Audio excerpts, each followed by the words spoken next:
Hey, what's going on, roleplayers? It's the Bard here, and welcome back to the corner. I've been a busy man recently, but I've made some time especially for you guys. So what have we got today? Hey, any chance you can finish the Paladin Analysis? I'd like your take on the oaths. I didn't even realise I hadn't done it. Well, I don't like loose ends, so let's get those tied up right away. There's quite a few sacred oaths to go through, however, so I'm going to have to split those up into two videos. So this is going to end up being a 3-part Paladin Analysis.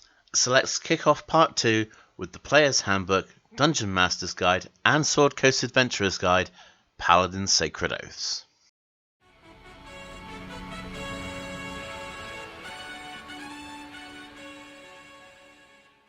So we kick things off with the Oath of Devotion. The Oath of Devotion binds a paladin to the loftiest ideals of justice, virtue, and order. So this is the quintessential paladin. This is your classic vanilla paladin as everyone remembers them from previous editions. This is the kind of oath that I personally find a little bit boring. However, it's very challenging to play if you are doing exactly what it says in the oaths. Honesty, don't lie or cheat, let your word be your promise. Very difficult to do if you've got a surreptitious group, perhaps with rogues, bards, or illusion wizards. Courage, never fear to act, though caution is wise. This is one of the best tenets of devotion in my opinion because it keeps the game running. Whilst everyone else is bogged down on what should we do, how should we approach the situation, never fear to act. Really good thing that actually will keep the game rolling. Not that difficult to play, but it can lead to a few rash decisions sometimes. Compassion, aid others, protect the weak, and punish those who threaten you. Show mercy to your foes, but temper it with wisdom. Straightforward enough for a paladin to do when they're on their own. Not quite so easy when you're in a group, especially when everyone is looking at that creature as the next big juicy XP reward that it is. And the easiest way to get that would be to just finish it off. On the other hand, however, not every encounter is a combat, and if you can turn a creature away from its wrongdoings and to the light, if you can stop it stealing, if you can stop it manipulating people, if you can stop it from extorting money from others, or whatever the potentially immoral act is that it's doing, the DM should reward you for that. If you're really invested in the role-playing aspect of this game, and you're pushing your tenets to the absolute limit, it's only fair that you receive some kind of reward. And this is why I said in the previous video, you really need to talk with your DM, understand the oaths completely, and make sure that you're both invested in it.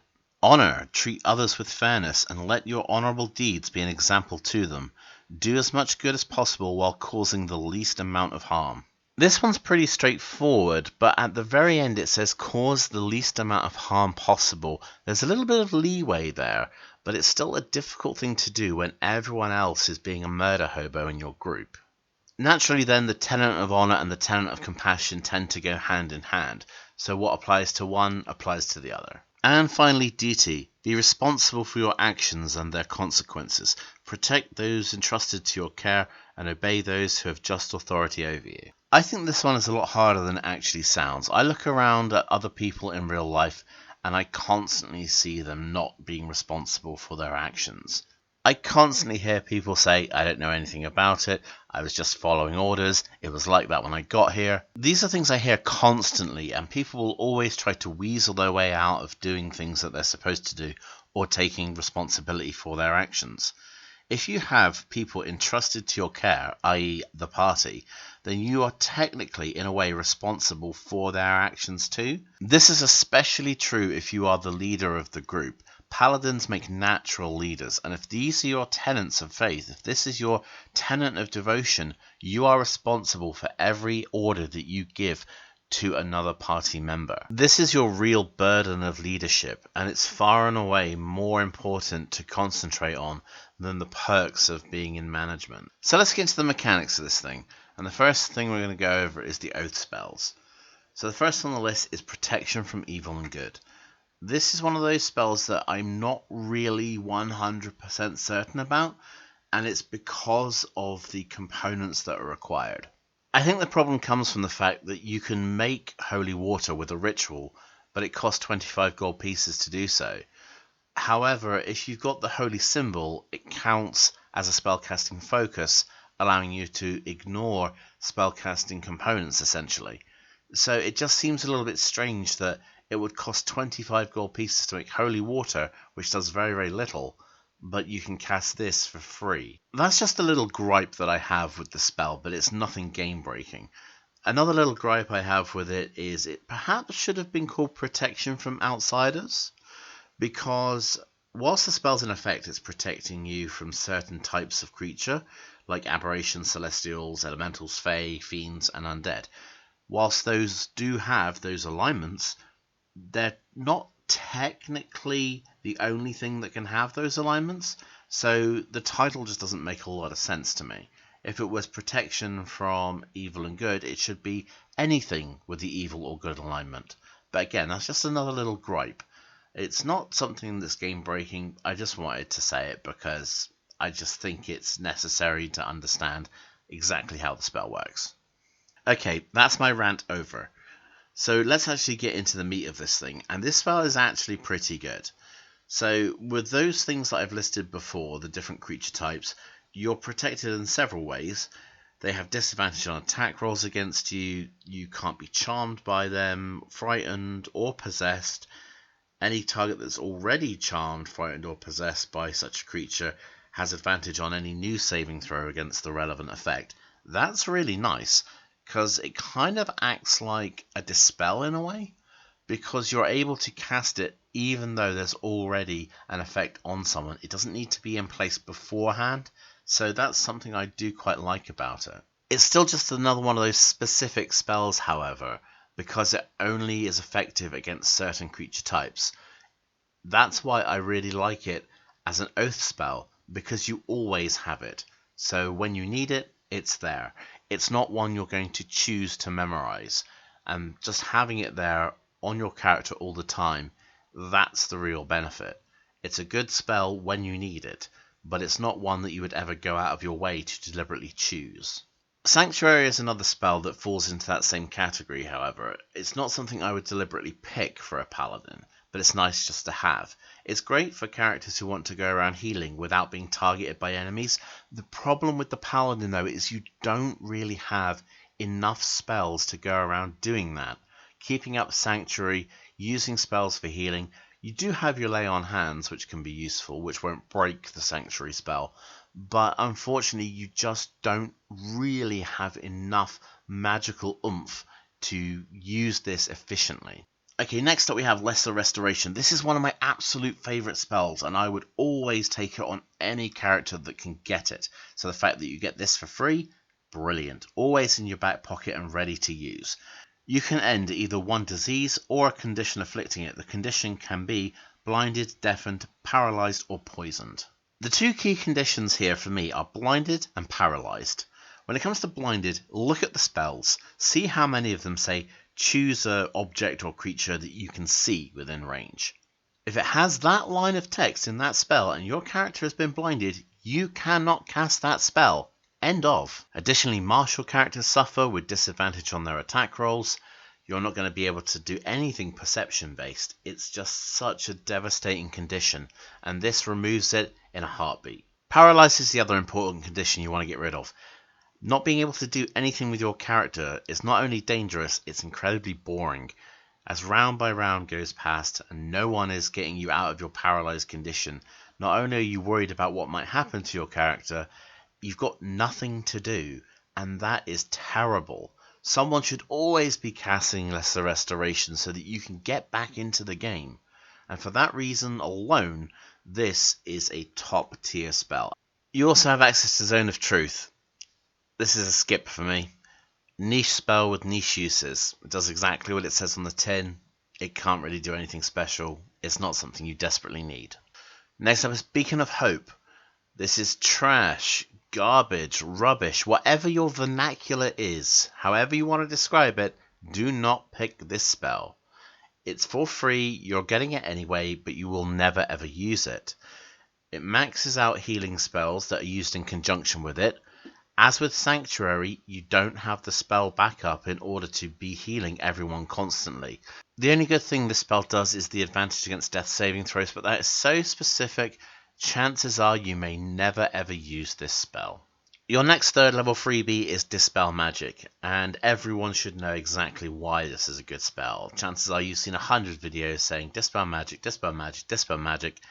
You know it's good, I know it's good. There's really nothing to say other than if you don't know why it's important to get rid of magical effects, then you really haven't been experiencing the game properly. What I will say about this spell, however, is that chances are someone else in the party can do it as well. Maybe better than you can. So if you do have to do it, then go ahead and do it. But if someone else can do it, it might be better to leave them to do that job, especially if it's like a cleric or wizard. You're better off just swinging that big old sword of yours. Alright then, 4th level spells, and the first one up is Freedom of Movement. This is one of my absolute god tier spells. Mostly because it's duration 1 hour and there's no concentration. That's one of the most glorious things I can read in a spell description. The target is unaffected by difficult terrain, spells and other magical effects that reduce speed. You can't be paralyzed, you can't be restrained. If you spend 5 feet of movement, you can automatically escape non-magical restraints such as manacles or a grapple. That is brilliant. And being underwater doesn't impose any penalties on movement or attacks. This spell is so good. Yeah, alright, some of the situations can be a little bit niche, but this is too good not to have. Guardian of Faith is a bit of a weird one. An 8-hour duration, and it just stands there. When something comes within 10 feet of it, it takes 20 radiant damage on a failed save, half as much on a successful one, and then disappears once it's dealt a total of 60 damage. So it swings 3 times and then it just disappears. This isn't a spell for me. I really can't see myself using it, and I can't see many other people using it either. It could be a decent way to take a nice chunk out of a creature's HP pool, but I don't see it as being very practical. If you've had experience with this spell, then let me know about it. Tell me if it's better than I think it is, or if it's just as bad as it appears to be on paper. Communion isn't bad. At least you get to speak to your deity, ask it some yes-no questions, get some answers. It's okay as a spell goes. It has its uses, although it's not particularly flashy or exciting. You don't really need to worry about the 25% chance either that you're not going to get an answer if you cast it more than once, because at the very best, you're only going to have 2 5th level spells each day. But that being said, however, it's still useful for getting information. And the last spell you have is Flame Strike. 10-foot radius, 40-foot high cylinder, dexterity saving throw for half, 46 fire damage, 46 radiant. That's about it. Yeah, okay, you can deal a nice little bit of area damage, but you'll probably be far better off smiting things. And that's where I want to address the elephant in the room. Smiting things. Your smite is so good. You can use it after you've already confirmed your attack, which makes it absolutely fantastic. And your smites run off of your spell slots. Whenever I see a paladin actually cast a spell, I usually think to myself, "Oh, that's novel," or "Oh, how quaint." I rarely ever see them using their spells, and this is going to be true of every paladin archetype. The majority of them will spend their time smiting. Smite first, detect evil second, or in most cases it's smite always and detect evil never. But that's neither here nor there. The point is, the vast majority of the time, you can achieve all of your combat effectiveness through smite. And you're probably not going to use things like Flame Strike. And if there is a reason to use it, such as the creatures being in a tight enough radius that you can actually hit multiples of them, then your GM just hasn't really laid out the encounter that well. Oh, there's 5 of these to do. And we've only just now finished the spells. We're 14 minutes in. Well, I promised you 5, you're getting 5. So now we move on to Channel Divinity, and the first of the 2 is Sacred Weapon.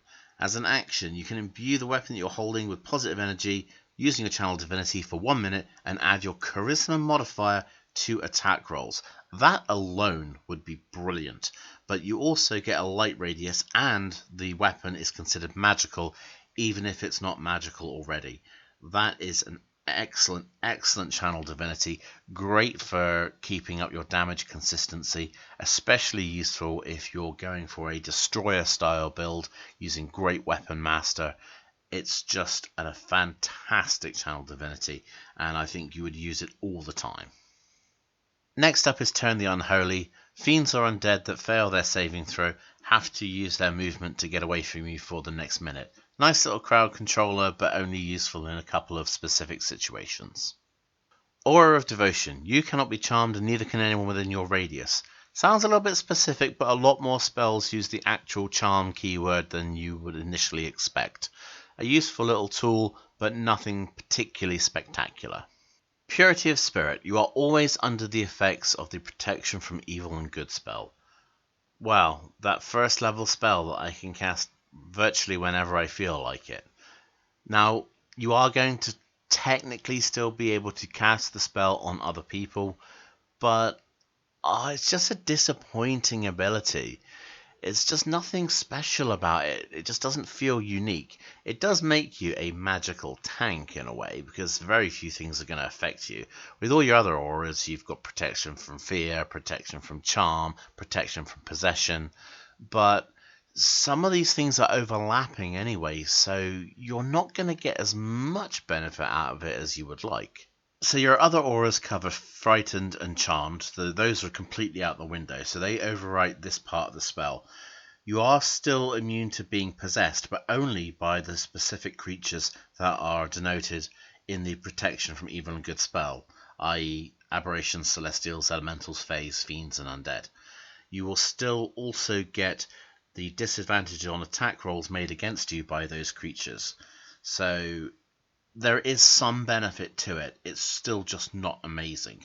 And finally, your last ability is Holy Nimbus, allowing you to emanate an aura of sunlight for 1 minute, so therefore you become the light bulb, which is fine, but whenever an enemy creature starts its turn within the bright light, which is a 30-foot radius, it takes 10 radiant damage.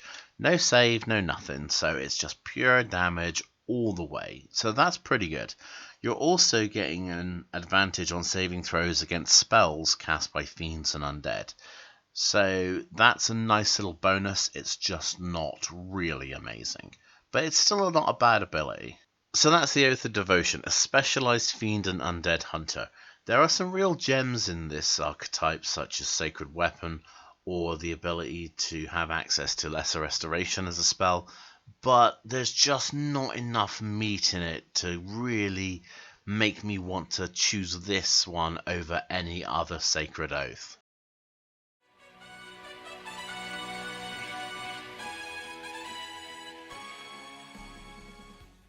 Alright, next up is Oath of the Ancients. The Oath of the Ancients is as old as the race of elves and the rituals of the druids. They fight against the darkness as they love the life-giving things of the world, not necessarily because they believe in the principles of honor, courage, and justice. If you wanted to quickly categorize this oath, you might be forgiven for saying something along the lines of fight a druid, and I wouldn't blame you if that was your initial thought. However, to do so would probably be a disservice. The way I see the Oath of the Ancients is it's a champion of nature. Druids, on the other hand, are preservers of nature, and whilst the two might sound similar, they are very different things. Kindle the light. Through your acts of mercy, kindness, and forgiveness, kindle the light of hope in the world, beating back despair. Hang on a minute. So not only am I expected to act like the classic paladin, be merciful, forgive, and whatnot, but I'm also expected to act like a druid as well? This could be a difficult one. Shelter the light.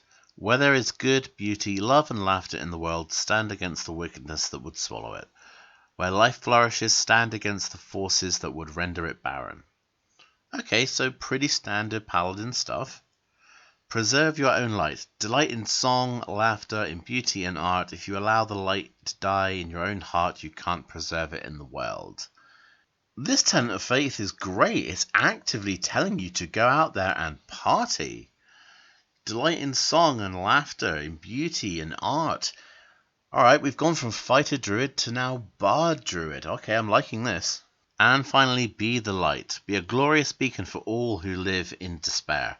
Let the light of your joy and courage shine forth in all your deeds. Again, typical standard Paladin stuff. You know, I really want to like this oath so much.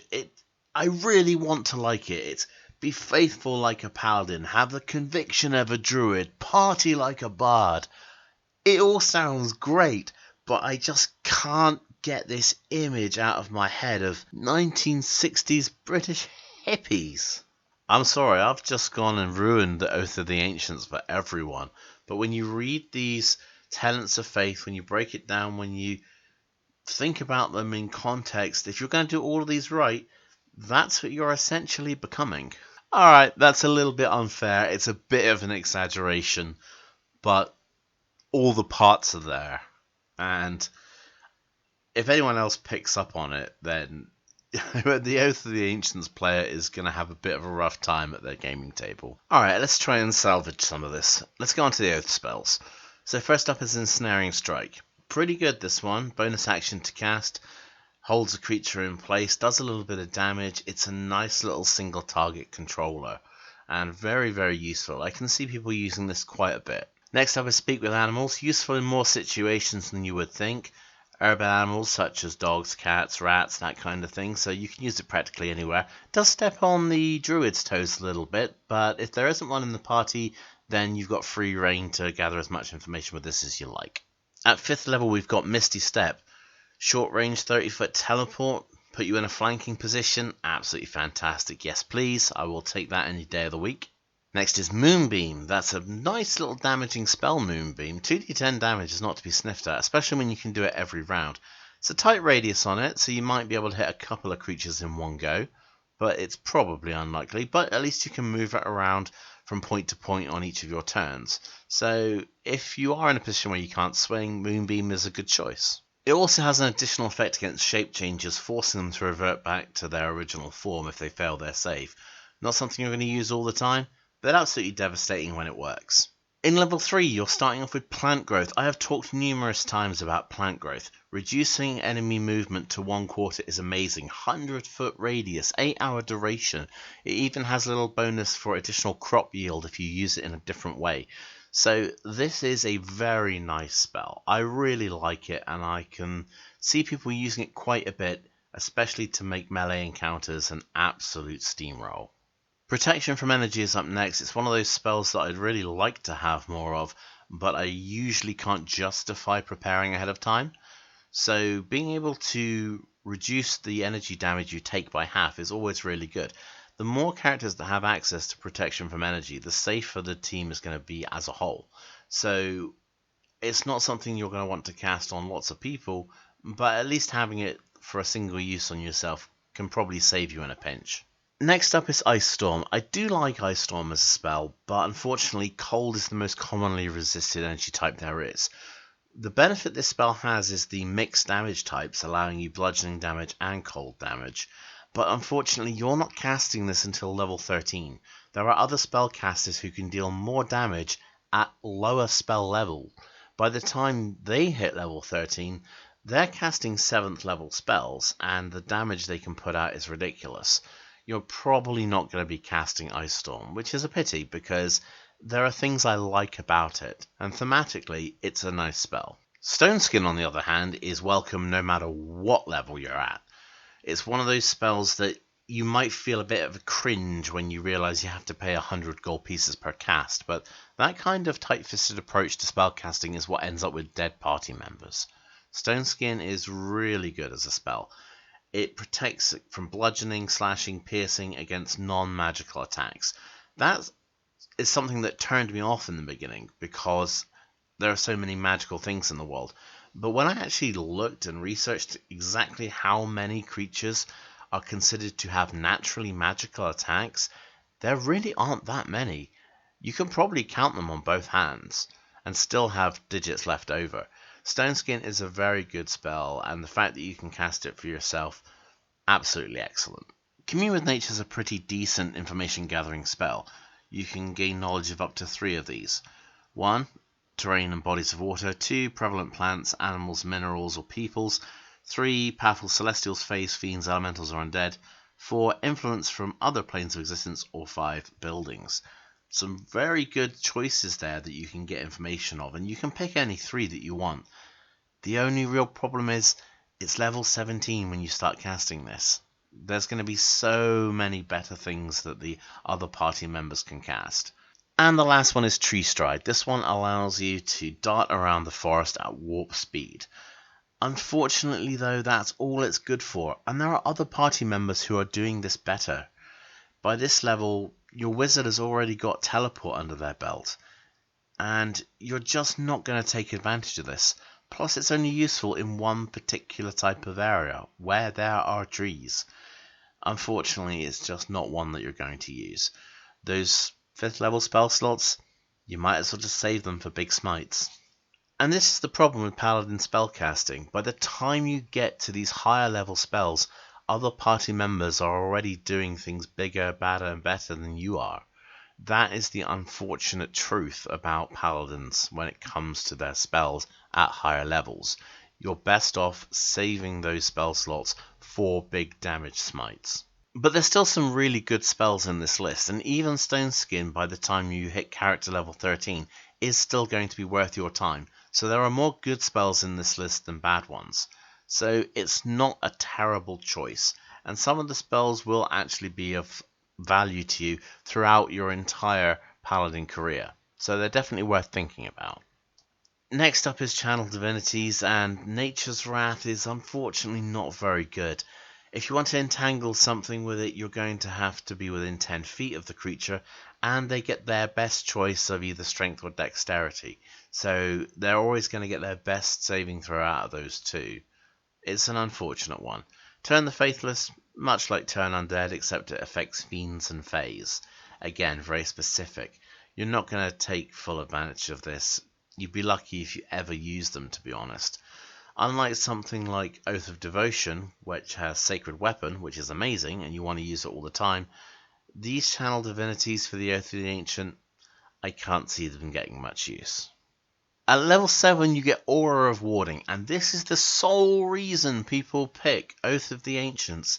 You and anyone who is friendly to you who is within your aura has resistance to damage from spells.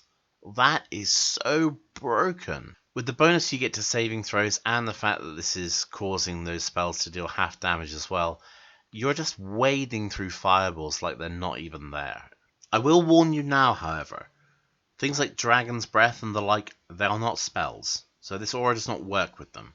Additionally, any spellcaster who knows what they're doing knows that controlling spells are better than damaging spells.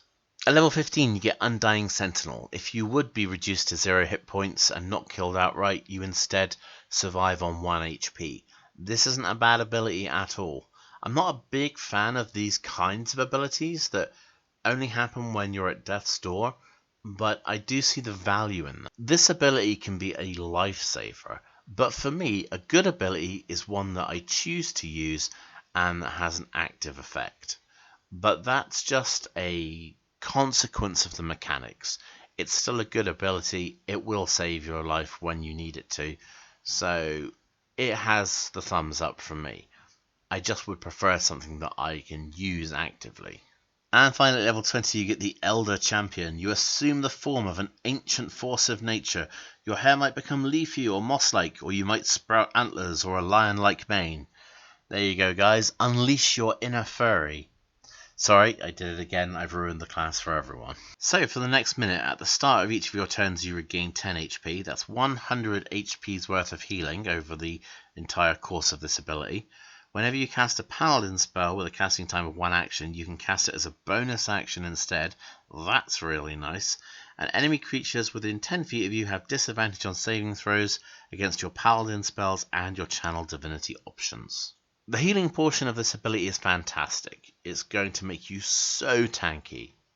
Additionally, being able to cast all of your spells as bonus actions frees you up to do so many other things. So overall, the Oath of the Ancients is pretty good. You've got some decent low-level spells that you'll probably want to use. You've got very strong abilities like Impressive Healing or Spell Damage Resistance. Okay, the Channel Divinities are a little bit lacking, but they're not the be-all and end-all. This is quite a powerful archetype, and I would definitely recommend it to anyone who wants to have a crack at the Paladin.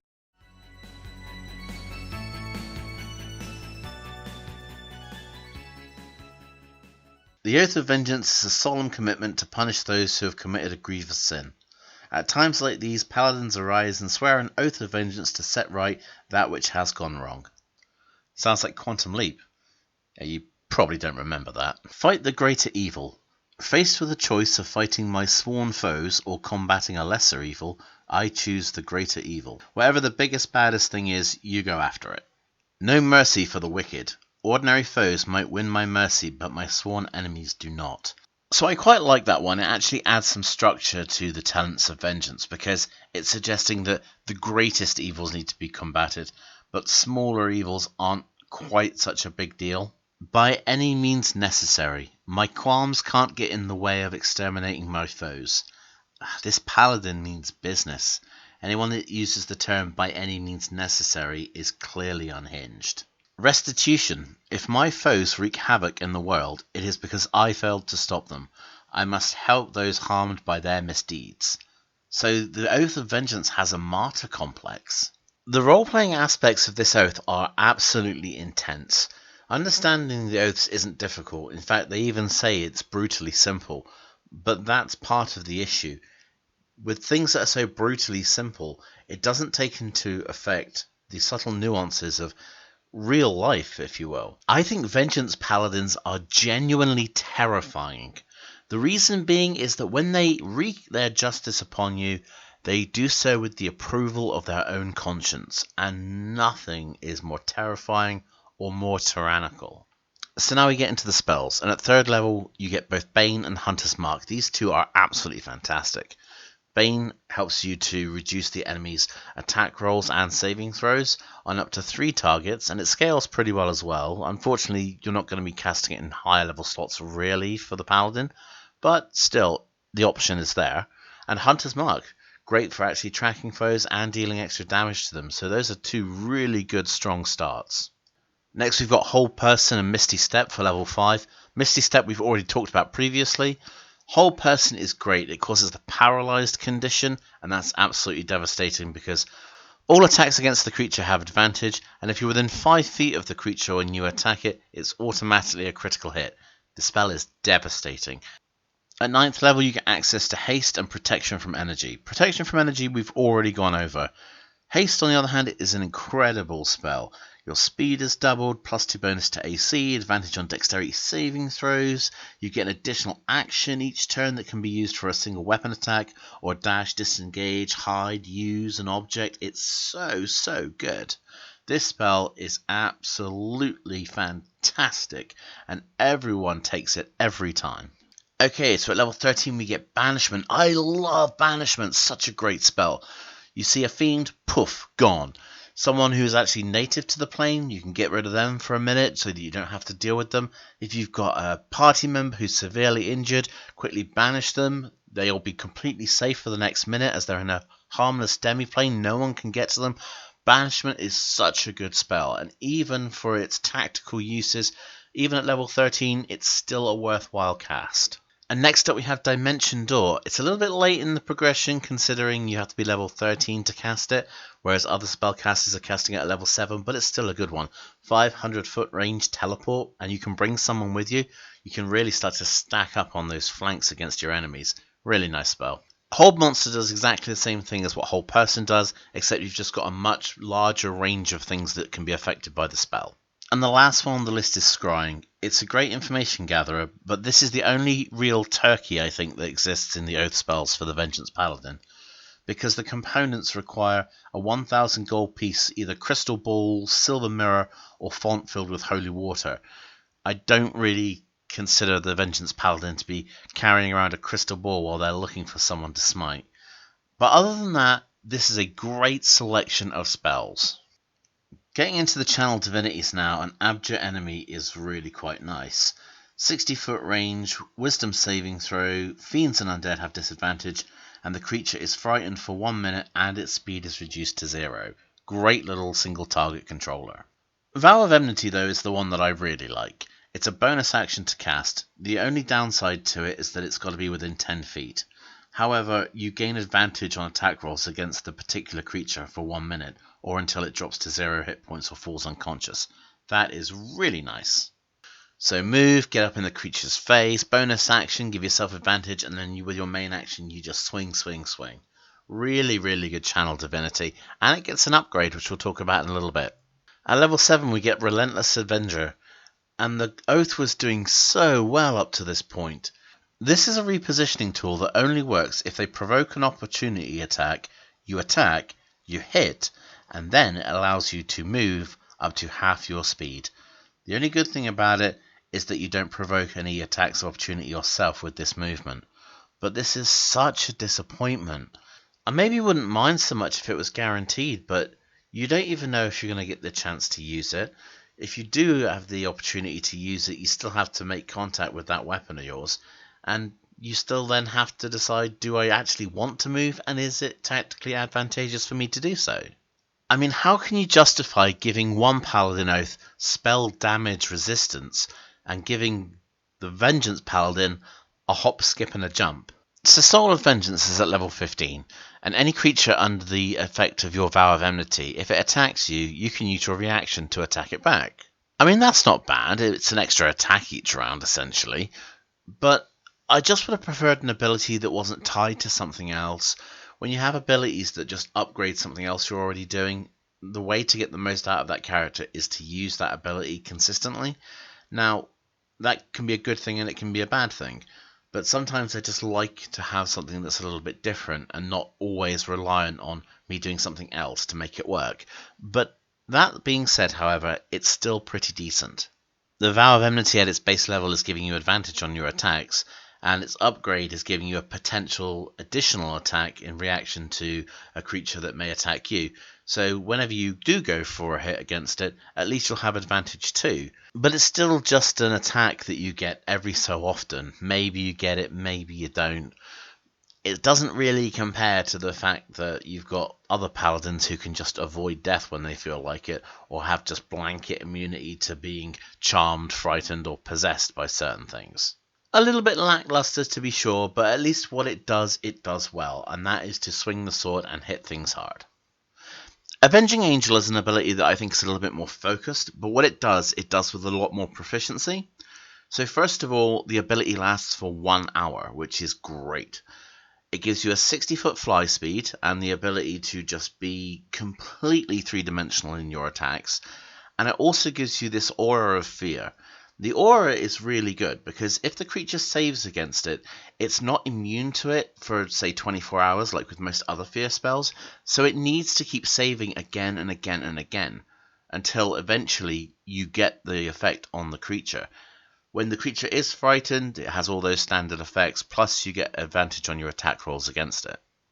The creature remains frightened in this way until you attack it. But once you've attacked it, when it's its turn again, it needs to save again versus fear. So it just ends up in this continuous cycle of constantly being feared if its saving throws aren't good enough. Depending on just how combat focused your game is, because of this long duration, you're probably going to be able to use this for a couple of encounters at least. My only issue, and it's the same for most characters, is that by level 20 most encounters are pretty much cakewalks already. Unfortunately, most characters just don't compare when it comes to the awesome power that spellcasters have. When you're throwing around things like Time Stop and Meteor Swarm, then things like a Fear Aura and some Flight don't really feel like they measure up. But that's an issue for virtually all martial characters. But it's not really fair to compare apples and oranges that way. So when you compare it to a Sacred Oath from another paladin who's got, say, bonus action casts on their spells and 100 HP's worth of healing over a minute, it's a little bit lackluster, but the Fear Aura is still very, very good. I would say the Vengeance Paladin starts out really strong in its early levels, but it tends to peter out as you start to progress further into it. I think Vengeance Paladin is a prime candidate for multiclassing. Perhaps get out of it by level 6 and then use other spellcasting classes or something to augment what the Paladin can already do. But if you are planning on taking this Paladin all the way, then I think maybe you want to concentrate on those really great spells you have in your selection. I know most Paladins are going to be Smite, Smite, and Smite again, but you have a very decent selection of spells to take advantage of, especially when it comes to things like Hold Person, Haste, Misty Step, and Banishment.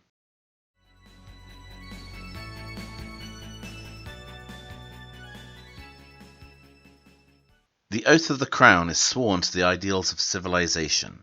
The paladins who swear this oath dedicate themselves to serving society, and, in particular, the just laws that hold society together. Citizens, I am the law. I really enjoy the axis of law versus chaos. I find it much more interesting than the axis of evil versus good. After all, good is a point of view, Anakin. The law is paramount. It is the mortar that holds the stones of civilization together, and it must be respected. So already this is going to be a good oath for anyone who enjoys planning and structure. Loyalty. Your word is your bond. Without loyalty, oaths and laws are meaningless. We're actually getting into some dangerous territory here, as you're vowing to uphold the law regardless of how you feel about it. Courage. You must be willing to do what needs to be done for the sake of order, even in the face of overwhelming odds. If you don't act, then who will? This one is getting a little scary, as it's taking the Oath of Devotion's idea about courage and expanding it, with a few little sprinklings from the Oath of Vengeance in the forms of by any means necessary and restitution. And finally, responsibility. You must deal with the consequences of your actions, and you are responsible for fulfilling your duties and obligations. This one is a kick right in your holy symbol. Do exactly what you're told when you're told without exception, and then you have to deal with the fallout afterwards. And you know what? This stuff is great. When you have rules that are deliberately opposed to each other, or ones that don't gel with what naturally seems right, you have to make moral decisions. A very difficult thing for a paladin to do.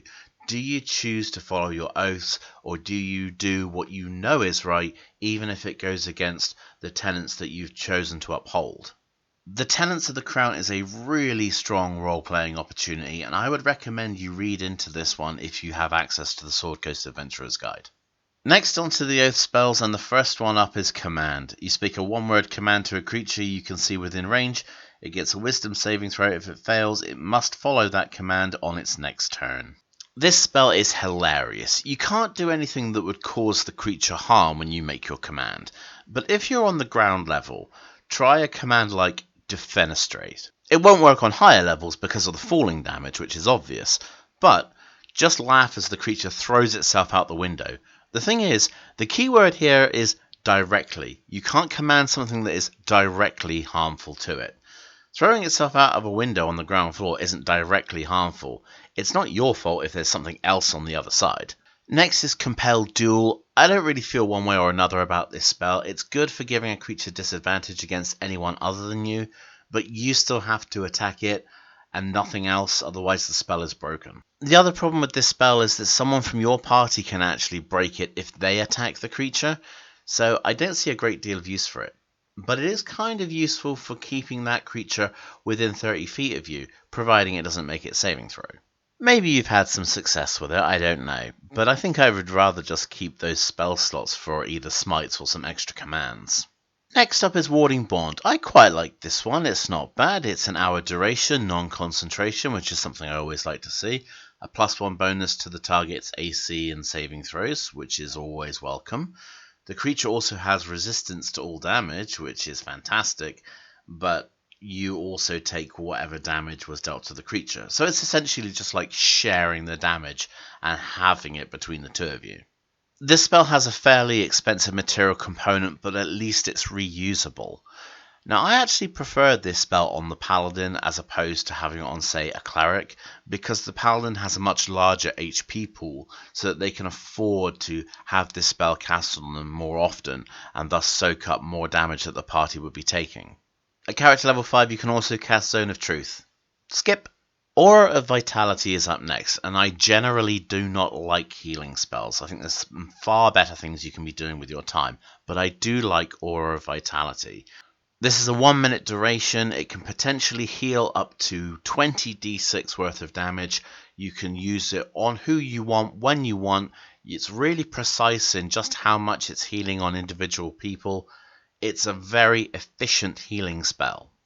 Spirit Guardians is absolute gold as far as I am concerned. I don't usually care for damage spells, but this one has a controlling aspect as well.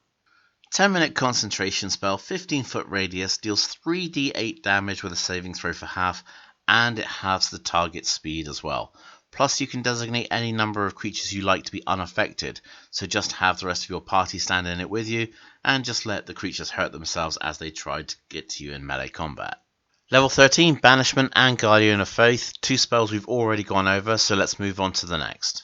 Next up is Circle of Power, and I hear that and I think, oh, that's going to be good. And then I actually read it and remember what it does, and I'm always disappointed. Circle of Power isn't terrible though. It's a 30-foot radius and it gives you advantage on saving throws against spells and other magical effects. That is the key word there, other magical effects. You also have the additional effect that if you save versus a spell or magical effect that allows a saving throw to be made for half damage, you instead take no damage. But that's not really a big thing. It's just difficult for me to justify this spell. For a Paladin specific spell that you can't cast until level 17, it just doesn't seem to really be doing enough.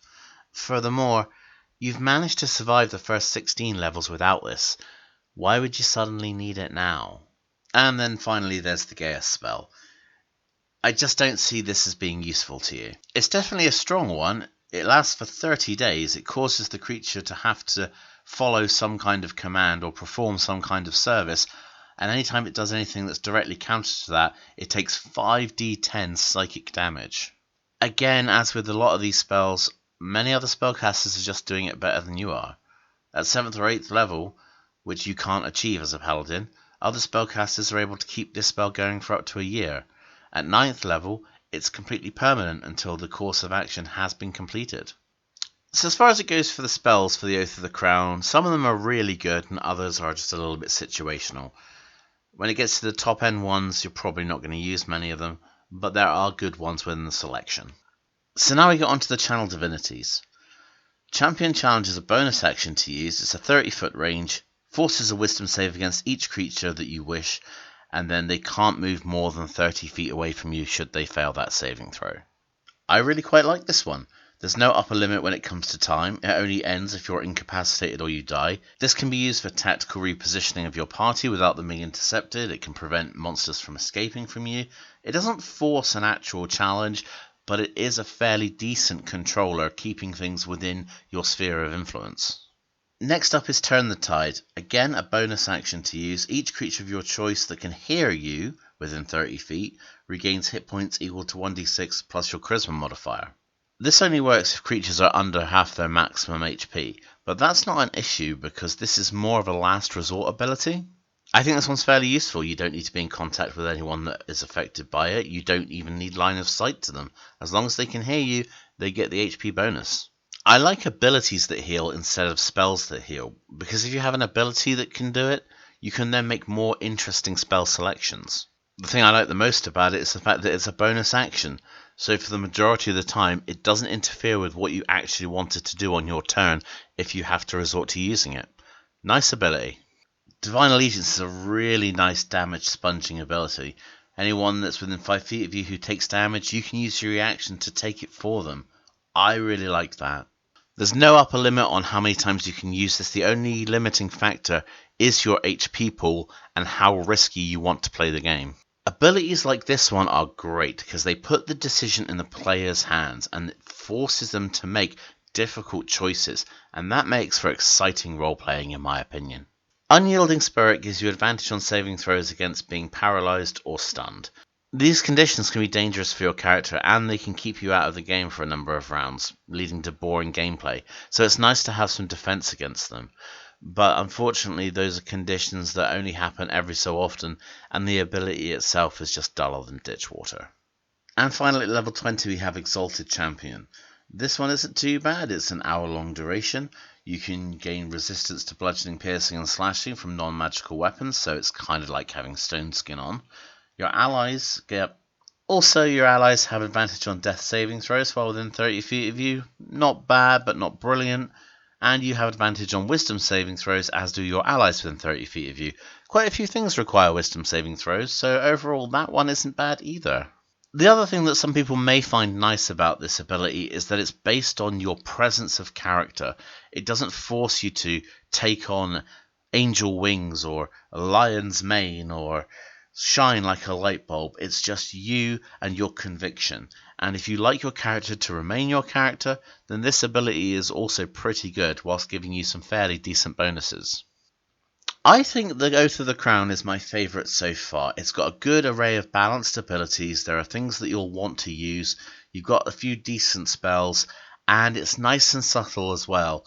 It's not over the top and not too flashy, so it will fit very well into campaigns that maybe are a little bit less magical intense or a little bit more subtle in nature. This is a very good oath. I would highly recommend it to anyone, and I can definitely see it getting into the top 3 of my favourite Paladin oaths.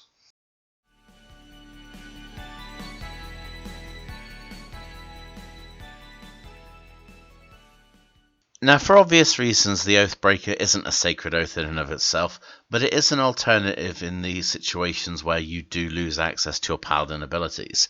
And because it's essentially an archetype, I still think it deserves some recognition. An Oathbreaker is a Paladin who breaks his or her sacred oaths to pursue some dark ambition or serve an evil power.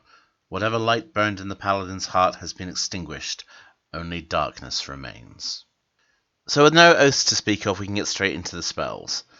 Now, I don't mind Hellish Rebuke as far as retroactive spells go.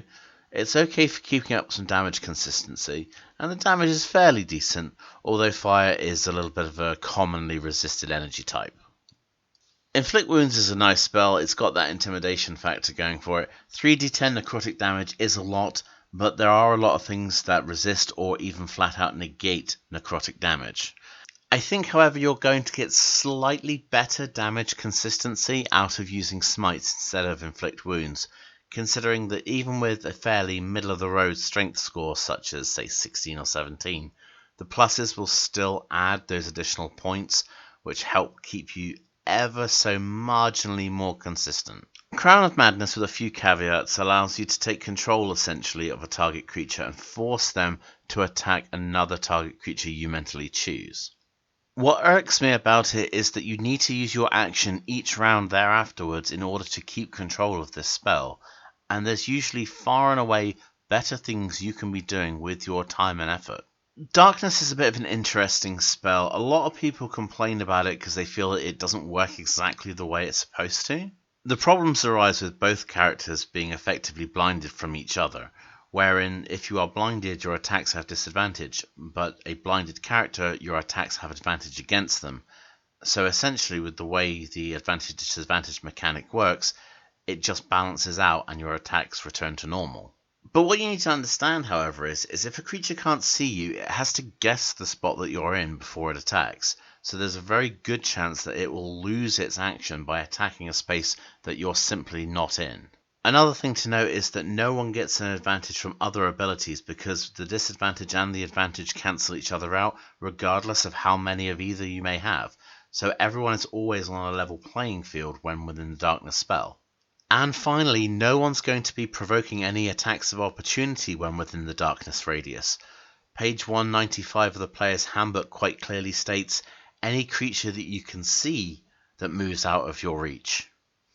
Also, as we've discussed before, there are spells that need line of sight, there are spells that need you to be able to see the creature in order to target it, so all of those become null and void. Darkness isn't actually a bad spell when it comes to soft controlling. Also, sneak attacks become null and void. Yes, the two things are cancelling each other out, but you still technically have disadvantage and advantage, and because you still have that, you're not going to be able to make sneak attacks, and thus, obviously, other creatures aren't going to make sneak attacks against you. Again, there's no perception-based things that can happen within a darkness area. It locks down so much, and because blinded is such a devastating condition, as we spoke about before, that's the real thing that you need to remember. Just think of it as a radius blind effect, and you'll find it much more easy to manage the spell. I didn't want to go on for ages about how spells work, but this is one that keeps cropping up and people are really confused about how it works, so I thought I would just set the record straight on that one, and hopefully you'll find some use for darkness now.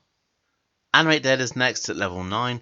Unfortunately, skeletons tend to drop off a little bit in most cases, but if you're a necromancer or an Oathbreaker, you actually have fairly decent undead. By the time you can cast this, you already have access to your Aura of Hate, so your skeletons are getting a fairly decent buff to their damage, allowing them to kick out enough to keep them competitive even in later levels. Next up for the Oathbreaker is Bestow Curse. This is probably in my top 3 favourite spells of all time. However, the problem with the Oathbreaker is that your higher level spell slots are too far away and you have too few of them, because to make the most out of Bestow Curse, it's much better if you can give it that long duration and not have to worry about concentration on it either, and that requires at least a 5th level spell slot. This is still an effective spell, however. You can use any of the available curses, or you can collaborate with your GM to come up with some of your own. The best part about this spell, however, is creatures only have one chance to resist it, so it's a case of either save or suck or save or screwed. Next up at level 13 you have access to Blight, this single target 8d8 necrotic damage saving throw for half. Unfortunately, this is just not very good, as between your smites, your extra attack and the potential for critical hits, you're probably going to be doing just as much, if not more, with simple weapon swings. Confusion is a really nice controlling spell. Yes, it does have a slight drawback in that they can save against it every round, but they have the chance to break up enemy ranks, make them attack each other, or even just leave them standing there in a stupor.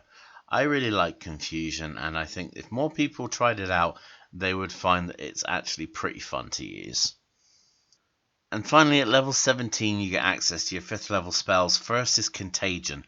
Never use this. It's horribly unreliable, it's far too late in the progression, and it just doesn't do enough. The really sad thing is, the spell isn't even immediately useful. It actually only really comes into effect after a day or two. So to have this in your list, always ready to use, it just seems pointless to me. And finally we have Dominate Person. Good spell in and of itself, but it suffers from the fact that Oathbreakers don't have access to higher level spell slots than 5, meaning you're not going to get any decent duration out of it, and of course there are other characters who are just casting it straight up better than you are. This means for the Oathbreaker, the spell is useful for dealing with your immediate goals, but you can't really take advantage of that creature for long-term projects like a wizard can. I honestly feel there's only a couple of really good standout spells within this list. There are some good spells here, there are some situational spells as well, and it's unfortunately sprinkled with damage dealers that just don't compare to a Paladin's Divine Smite ability. Moving on to the Channel Divinities then, and the first one you get is Control Undead. You get to control one undead within 30 feet of you. It has to make a wisdom save, or it falls under your command for 24 hours. That's a great duration. This ability is also somewhat level dependent as well. If a creature has a challenge rating that's equal to or greater than your character level, then it's not affected. So essentially what you get is as you progress in levels, you can control more and more powerful undead. In the beginning, however, you do have access to some decent things: skeletons, zombies, mummies, shadows. Some of these are fairly decent creatures at low level, and by the time you get to your Aura of Hate, the creature that you do have under your command is going to be dealing some fairly significant damage. Combine that with some skeletons from Animate Dead, and you've got a fairly decent chunk of undead wall in front of you that can also deal some decent retaliatory hits as well. Dreadful Aspect is also fairly decent. 30-foot radius, creatures must make a wisdom saving throw or become frightened of you for 1 minute. This one is party friendly, so again it's a fairly decent controlling ability. Aura of Hate is at level 7, and it gives fiends and undead a bonus to their damage equal to your charisma modifier. It also gives you a bonus to your damage equal to your charisma modifier, meaning you can kick out some really significant damage when you're using your attacks. Once you get hold of this ability, your smites are going to outclass all of your damage dealing spells. The only one you may use occasionally is Blight, and only if you need it for the range. You do have to be really careful with this aura, however. If you're fighting against undead or fiends, you do not have the option to turn this off, and you do not have the option to be selective in what it affects. Creatures of the undead or fiend type that are fighting you will also get that damage boost. they'll get it as long as they are within your area of influence, so you and the party could be taking some more significant damage than you were expecting if you're not aware that this ability is affecting them. Supernatural resistance is at level 15, and it's resistance to bludgeoning, slashing, and piercing from non-magical weapons. That means that it's stone skin all day, every day for free. It doesn't get much better than that. And finally, at level 20, you get the Dreadlord ability. You create an aura of gloom that reduces bright light in a 30-foot radius around you to dim light. Whenever an enemy is frightened by you within that aura, it takes 4d10 psychic damage at the start of its turn. On top of that, you can give yourself and your friendly party members an aura of shadow that makes creatures have disadvantage on attack rolls against you.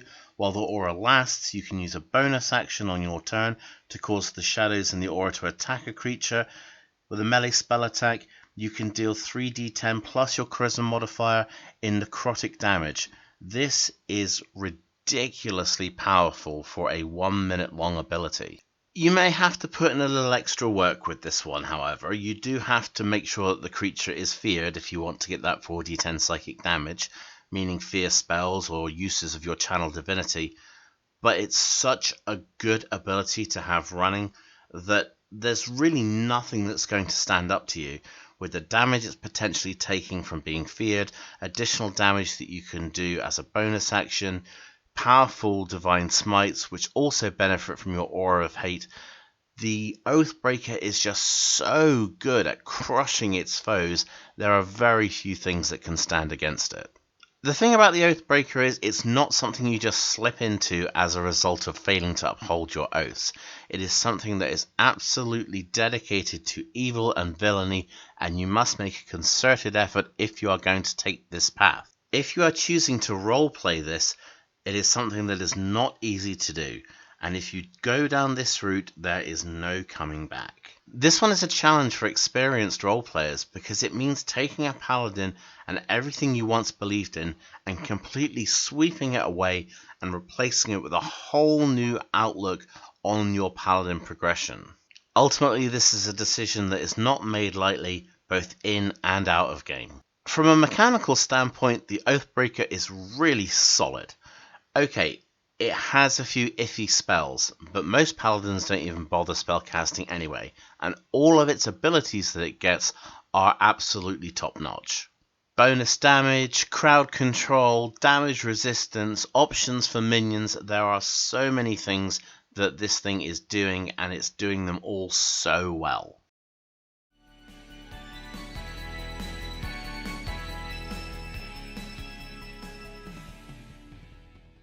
So that was part 2 of my 5e Paladin analysis. If you've made it this far, congratulations for sticking through to it right to the end. I'm aware this video has taken over an hour for you to watch, and thank you for sticking with it. But there are so many things that I wanted to go over. Not just the mechanical side of it, but also the nuances when it came to the sacred oaths themselves. Because there really is a lot going on with the Paladin class, and I think it's one of the most challenging role-playing experiences for any player, whether you're new or highly experienced. Of course, these are just my thoughts on the Paladin and some of the sacred oaths. Obviously, we still have another part to do where we cover the rest of the oaths, but feel free to make comments on the things that you've heard already. Do you agree with things? Do you disagree with things? What are your experiences? Put them in the comment section down below. If you like the video, please give it a thumbs up. If you're new to the channel, why not subscribe? There's lots of stuff going on here, and we have a really great community. And if you want to be informed about everything that comes up from the channel, there's a notification bell as well. And with all that being said, I will see you guys next time at the gaming table.